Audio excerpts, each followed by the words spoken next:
Parenting اور انسانی زندگی کے حوالے سے، بچوں کے حوالے سے یا کسی بھی بڑے شخص کے حوالے سے ایک نالج، ایک انفارمیشن یا ایک کوٹ جو آپ تک پہنچا رہا ہوں، تو کوشش کریں ویڈیو کو آخر تک دیکھیں تو کچھ ایسی رہنمائی مل جائے گی جس میں جو کہ آپ کے لیے بھی اور آپ کے بچوں کے مستقبل کے لیے بھی شاید بہتر ثابت ہو سکے۔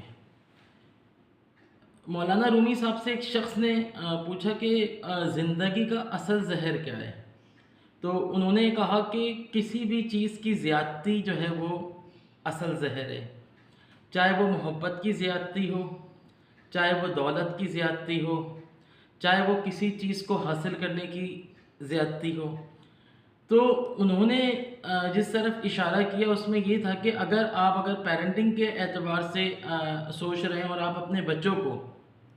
اوور فیسیلیٹیٹ کر رہے ہیں، مینس کہ ان کی ہر خواہش کو بڑھ چڑھ کر پورا کر رہے ہیں، ان کی ہر ضرورت کو بڑھ چڑھ کر پورا کر رہے ہیں، ان کی ہر ڈیمانڈ کو آپ فلفل کر رہے ہیں، تو کہیں نہ کہیں یہ چیز ان کے لیے نقصان دہ ہو جائے گی۔ تو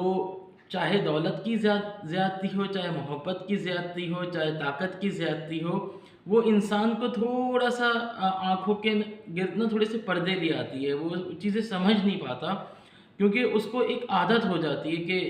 کیونکہ اس کے پاس اس چیز کو کرنے کی قوت اور سخت ہوتی ہے۔ تو میرا خود تعلق ٹیچنگ سے رہا ہے اور میں نے یہ بغور مشاہدہ کیا ہے کہ جن بچوں کو اوور فیسلٹیز ملی نا، جن کے پیرنٹس نے ان کی تمام خواہشات کو پورا کیا، ان کو تمام لگژریز پرووائڈ کی، وہ بچے مینٹلی اتنا اسٹرانگ نہیں ہوتے۔ وہ صرف ایک دو ٹراما یا حادثہ یا یہ کہنے زندگی میں اپس اینڈ ڈاؤن آتے ہیں، اس میں بہت جلدی گھبرا جاتے ہیں یا ان کے اعصاب کمزور پڑ جاتے ہیں۔ لیکن وہ بچے جو تھوڑا سا مشکل حالات میں پلیں، اس کا مطلب یہ نہیں کہ آپ بچوں کو بالکل جو ہے وہ محروم کر دیں، ایسا بھی نہیں کرنا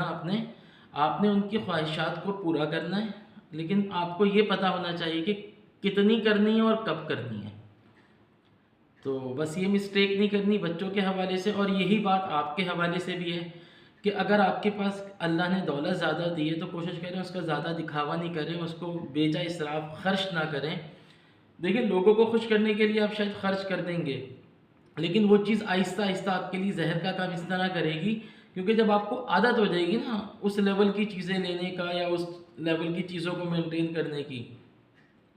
پھر آپ جب تھوڑا سا مشکل وقت میں آئیں گے نا، کرائسس میں آئیں گے اور نیچے کی طرف آئیں گے، تو پھر آپ سروائیو نہیں کر پائیں گے، پھر آپ کو اس سے تکلیف ہوگی، پرابلم ہوگی، بلا فضول کی پرابلم ہوگی۔ تو ہمیشہ میانہ روی میں رہیں۔ اسی طرح اگر آپ کے پاس اختیار بہت زیادہ ہے تو اس کا بھی بے جا استعمال نہ کریں۔ اگر آپ کے پاس بہت زیادہ طاقت ہے یا اثر و رسوخ ہے، اس کا بھی بے جا استعمال نہ کریں، کیونکہ کوئی بھی چیز ہمیشہ نہیں رہتی، ایک نہ ایک دن وہ فنا ہو جاتی ہے، ایک نہ ایک دن وہ کم ہو جاتی ہے یا ختم ہو جاتی ہے۔ تو جب بھی آپ کا وقت ہو تو وہ کوشش کریں میانہ روی سے کام کریں، اوور فیسیلیٹیٹ نہ بچوں کو کریں نہ اپنے آپ کو کریں۔ یس، جو معاشرے کی ریکوائرمنٹس ہیں، جو معاشرے کی ڈیمانڈس ہیں، ان کو ضرور فلفل کریں،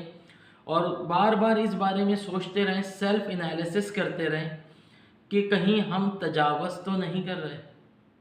تجاوز کرنا بہت آسان ہے، ریورس ہونا تھوڑا سا مشکل ہے۔ ہمارے معاشرے میں یہ تھوڑا سا ایک ایشو ہے کہ لوگ اچھے وقت میں چیزوں کو، اپنی کوئی بھی ایکٹیویٹیز ہو ان کو بڑھا لیتے ہیں، چڑھا لیتے ہیں، اور پھر بعد میں تکلیف ہوتی ہے ان کو جب وہ اس کو کم کرتے ہیں، کیونکہ دیکھیں زندگی کبھی بھی ایک جیسی نہیں رہتی۔ ضروری نہیں کہ ہمیشہ پیسہ ہو، بعض اوقات آپ کی ذہنی طاقت نہیں رہتی کہ آپ اس لیول کی چیزیں مینٹین کر سکیں۔ تو کوشش کریں اپنے آپ کو لمٹ میں رکھیں، اپنے آپ کو بیلنس رکھیں، اپنے بچوں کو بھی تمام چیزوں میں بیلنس رکھیں، ورنہ یہ چیزیں اوور فیسلٹیز یا اوور لگژریز جو ہیں وہ کہیں نہ کہیں آپ کے بچوں کے لیے، خاص کر کے مستقبل کے لیے زہر کا کام کریں گی، اور آپ کے لیے بھی آنے والے وقت میں وہ پوائزن کا کام کرتی ہیں، کیونکہ لوگوں کی ایکسپیکٹیشن بھی اس لیول کی ہو جاتی ہے اور آپ کو عادت بھی اس لیول کی ہو جاتی ہے۔ یس، آپ نے بیلنس رکھنا ہے، اچھے سے اچھا بھی کرنا ہے، بس یہ کہ اسراف نہ ہو۔ Thank you.